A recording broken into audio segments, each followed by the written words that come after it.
What is the best camouflage for preppers? Hey everybody, this is Michael with Asymmetrical Preparedness. I know this is a topic talked a lot about in the prepper, firearm, and tactical communities. A lot of people are all about camouflage and the coolest cool guy tactical camouflage patterns. So let's be realistic about this. Let's talk real about this. What is the point of camouflage? Camouflage helps you to remain unseen. It camouflages you so that nobody can see you in whatever situation you're in. A lot of this and a lot of the camouflage patterns are dependent on your AO, your area of operations. Your camouflage pattern in Arizona would be probably different than your camouflage pattern in northern Idaho. Right? Yeah, you get it. Or Florida. So, camouflage needs to be based upon your AO. So there is no best camouflage. And some basics. Let's talk about some basics. Military camouflage versus civilian camouflages. The main difference, typically speaking, is military camouflages try to make you look like nothing. Just kind of blend, blah out. Civilian camouflages typically try to make you look like something, like an oak tree, like a whatever kind of tree, whatever kind of bushes, whatever kind of reeds, grasses, stuff like that. That's the main difference. Can you use either? Sure, it depends on where you are. It also depends on what you want to look like. It also depends if you want to be gray man at all or if you want to be high visibility. High visibility with camouflage, that's kind of funny, right? Yeah, but it is. If you are, securing your home or your neighborhood, maybe putting up a roadblock, maybe patrolling your neighborhood after stuff goes down. Well, if you're wearing, full multicam or something like that, you're going to look all tactical, but when you're by yourself, you're not going to fool anybody. They're going to know you're not part of some military unit or anything like that. And there's positives and negatives of appearing military or law enforcement or contractor type. That can be, that can go both ways. That can be a good thing, meaning that you look more professional, more organized, and people may, threats may be like, oh, that's not good. But it also may be a bad thing because people are like, oh, hey, these people are really, prepared. They're really, or they're anti-government or something like that, and it may draw more attention to you than you want. What do I think the best prepper camouflage is? What I'm wearing right now, minus the tactical ball cap. It's just, a green shirt, brown pants, brown boots, green boots, whatever. I think the best way to go about it is just earth tone clothing that works in your AO. If you're in the desert, maybe more browns and tans and stuff like that, because we talk about multi-use, multi-purpose items in preparedness. We don't want an item, if we all have like a full multicam getup or MARPAT or desert MARPAT or whatever it may be, that's only going to serve one purpose in a high visibility security type situation. Or if you're doing some kind of long range patrolling work or something like that and you're trying to remain unseen. But I don't think that's the best option.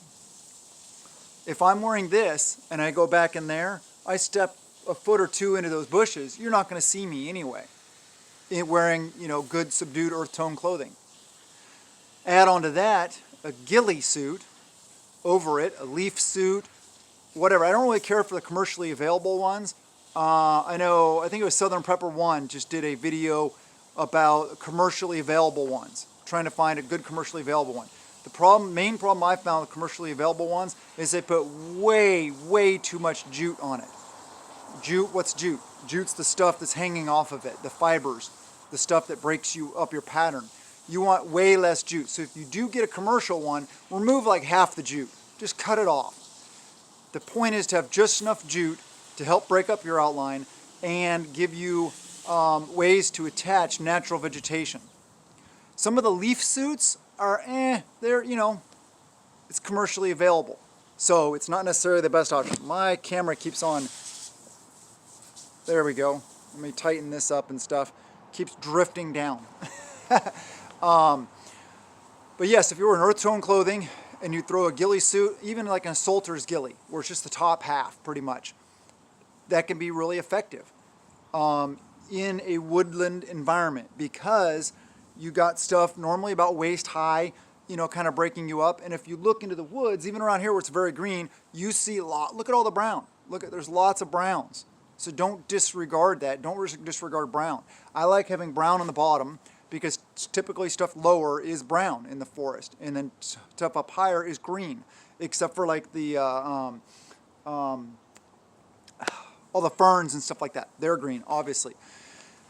But I think that just having good earth tone clothing is the best way to go. Speaking of ghillie suits, though, I highly advocate, if you are of the tactical mindset, if you are capable, if you're trained, if you are going to be one of the people fulfilling any kind of role like that, security, defensive, tactical type stuff, have a ghillie. Definitely have a ghillie. You can make your own also. You can order synthetic jute from the online, and then just get any kind of shirt that is usually, what I recommend is one size larger, and a pair of pants one size larger. Because whenever you start tying stuff on in the string and everything like that, it bunches up a little bit, so it makes it a little bit smaller. So you want to do that. Or you can use a flight suit, you can use coveralls. I recommend earth tone, whatever you, as your base layer. You can use camouflage also, an old surplus camouflage. Just don't use the army or camouflage nowhere pattern, that digital crap that sucks. If you do get that really cheap, then dye it like brown or green or something like that. But then whenever you start getting to the dyeing part, you start getting into increased infrared signature. Also, anything ghillie suit, clothing that you're going to wear in the outdoors in a high threat environment, do not wash it in your washing machine with those with the laundry detergents that have optical brighteners in them, because optical brighteners will make you look like a neon sign when you're walking through the woods for anybody with night vision. Trust me, you don't want that.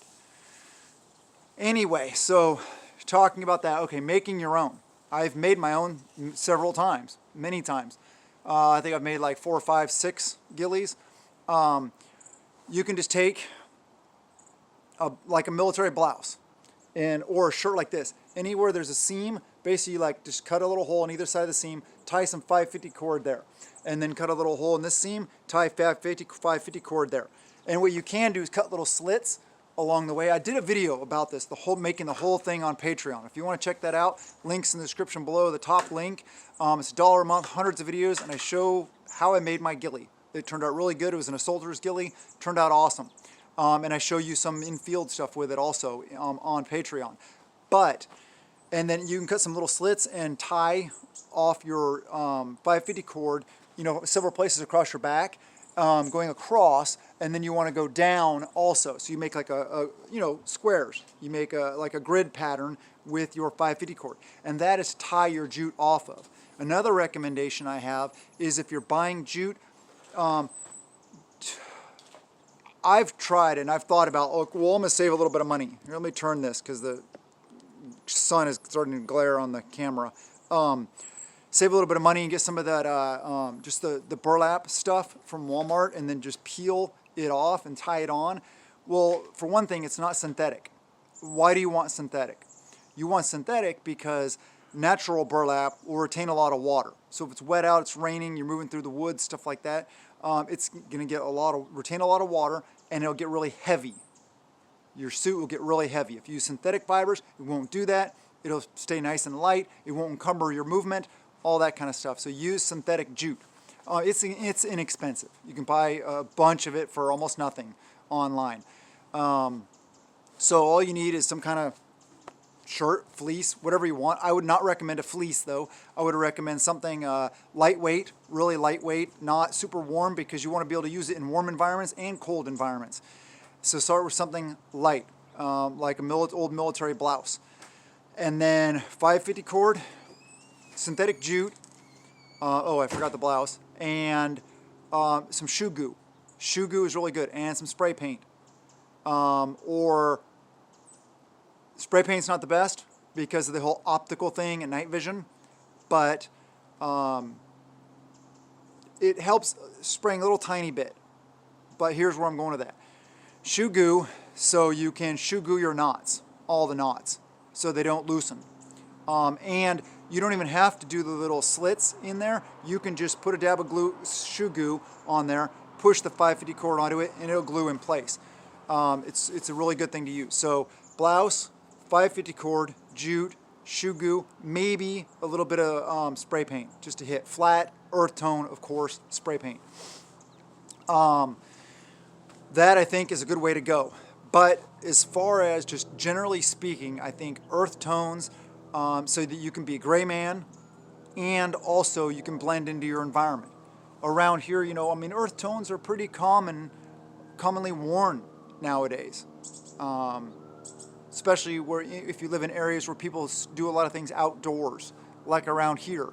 Very popular, people wearing earth tones. So I can totally walk into town dressed like this, minus the ball cap, you know, just a Carhartt ball cap, which I have. No, I haven't pulled the label off yet, but no, I'm not going to buy any more Carhartt stuff. But a Dickies ball cap, whatever, so just some kind of like just generic ball cap. Getting into the gray man, you don't want to have logos, you don't want to have stuff like that, except for maybe like a little brand, like this is okay, right there, Timberland. Okay, yeah, I got this at Goodwill. Goodwill is a really good place, by the way, to find this kind of clothing, especially inexpensive blouse.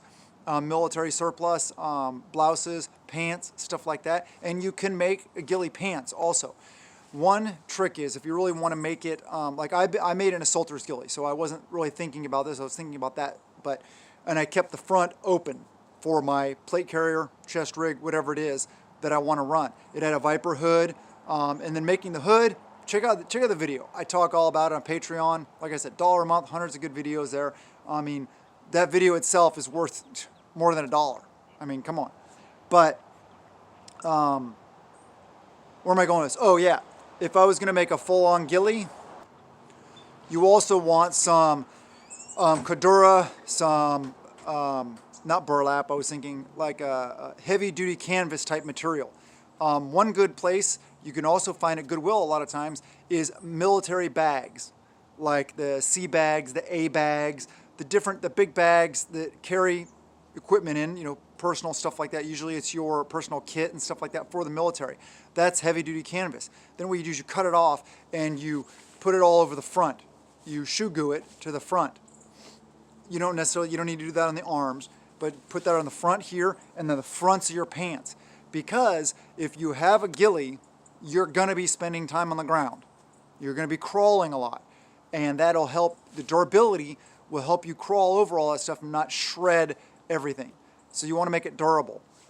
But enough about that. Like I said, I talk about that a bunch on Patreon. Keep it simple, stupid, and have multi-use items. So earth tones, general, I mean, just work pants. These are the Riggs workwear pants. Yeah, I love them. They're really durable. They're really comfortable. They last a long time. They just, I mean, I use these in tactical environment. I use them in my homestead environment. I wear them all the time for pretty much everything. Love them. And then, you know, top, same kind of thing. Just keep it simple. You don't need to spend a bunch of money on a bunch of tactical stuff. If you want to have that capability so that you can put forth that image, if you have a group of people and you actually are physically fit to appear really actually like military, you got to remember that also, then maybe if you want to have that option, you know, have some pre-made camouflage, meaning military or civilian. I recommend military if you're going for that look, with color schemes that work for you. So if you're in a woodland environment like I am, you can use good old school woodland camouflage. You can use Marpat woodland. You can use AOR2, which is the Navy digital woodland. You can use Cryptek Mandrake, which is their woodland pattern. You can use ATAX FG or ATAX FGX. There's a lot of good patterns out there. But say you were in like Arizona, maybe you want Marpat Desert, or ATAX AU, I think was their first original one, or maybe Cryptek Highlander or Cryptek Nomad, depending on where you're at. So make sure you're getting the appropriate camouflage, not just what's cool. And why didn't I mention multicam? Multicam would be good, say if I was in Eastern Washington, maybe up in the Cascades, maybe if you're in Colorado, maybe like some places in Wyoming. If you're in like a transitional environment where there's browns, but there's also like grays and rocks and stuff like that, as well as greens, then this isn't even multicam, by the way. This is Camouflage, which is Polish, because this hat's made by Helicon Tex, which is a Polish tactical military company. So this is their version of multicam. It can be effective. I could use multicam in this area. It's fairly effective in different environments, but not necessarily the best. There is no best camouflage. You got to remember that. But anyway, I just recommend keeping it simple, stupid, having multiple use items, earth tone clothing, simple, very simple. We're not active duty military anymore, or some of us never were. That may be your case. I'm not anymore. So you need to get out of that mindset. Get into the mindset of, I'm a prepper now, I'm a homesteader, whatever title you want to use. I don't care. I'm somebody that wants to survive SHTF. Love you guys. Have a wonderful day. Blessings to you and yours.